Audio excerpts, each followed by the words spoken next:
শুধু দর্শক, এখন আমরা মানিক মিয়া এভিনিউ এবং আমাদের পিছনে জাতীয় সংসদ ভবন, এইখানেই জানাজার নামাজ আদায় করা হয়। সেই অঞ্চলটিতেই আমরা এসেছি এবং জানাজার নামাজ শেষে এখন প্রশাসন সহ প্রত্যেকেই ধীরে ধীরে ফিরে যাচ্ছেন। আমরা দেখানোর চেষ্টা করছি।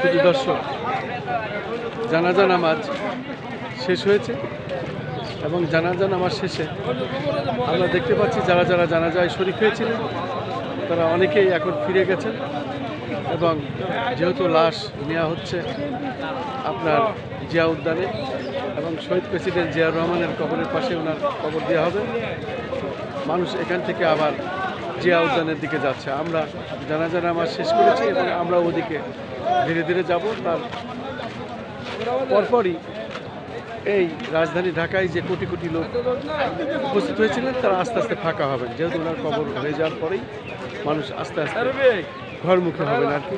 যেহেতু সারা বাংলাদেশের মানুষই, প্রত্যেক জেলার মানুষই এখানে এসেছিলেন এবং সবথেকে বড় ব্যাপার হচ্ছে উনি আপোষহীন ছিলেন এবং সাবেক 3 বারের প্রধানমন্ত্রী। পাশাপাশি উনি কারোর কাছে, অন্যায়ের কাছে কোনো মাথা নত করেননি। এইভাবেই উনি বলেছিলেন যে আমি এই দেশই আমার আসল ঠিকানা, দেশের বাইরে আমার কোনো ঠিকানা নেই। তাই আমরা এই জানাজার থেকেই আমরা দাবি জানিয়েছি যে দেশনেত্রী বেগম খালেদা জিয়াকে, ওনাকে নোবেল দেওয়া হোক এবং নোবেল পুরস্কারে ভূষিত করা হোক, কারণ উনি আজকে বিশ্বনেত্রী, সেটা প্রমাণ হলো। ওনাকে নোবেল দেওয়া হোক এবং নোবেলের জন্য আমরা দাবি জানাচ্ছি। আমি খন্দকার মাসুদুজ্জামান, আমাদের পক্ষ থেকে আমরা এটা ধারণ করছি এবং বলছি।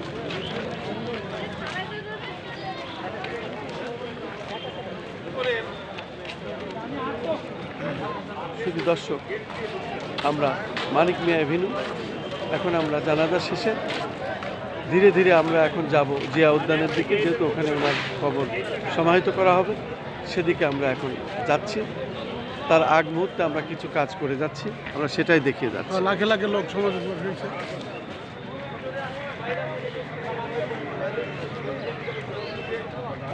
মূলত আজকে রাজধানী ঢাকায় কয়েক কোটি লোকের সমাবেশ হয়েছে। বিশেষ করে সমাবেশ আমি বলবো না, জানাজায় শরীক হয়েছে এবং জানাজায় সারা বাংলাদেশের প্রত্যেক জেলার মানুষই এসেছে। রাজধানী ঢাকা ছিল আজকে কয়েক কোটি মানুষের অবস্থান এবং জানাজাতেই সেটা প্রমাণ হয়েছে। আমরা আজকের মতো এখানে শেষ করছি। আসসালামু আলাইকুম। মানিক মিয়া এভিনিউ থেকে আমি খন্দকার মাসুদুজ্জামান।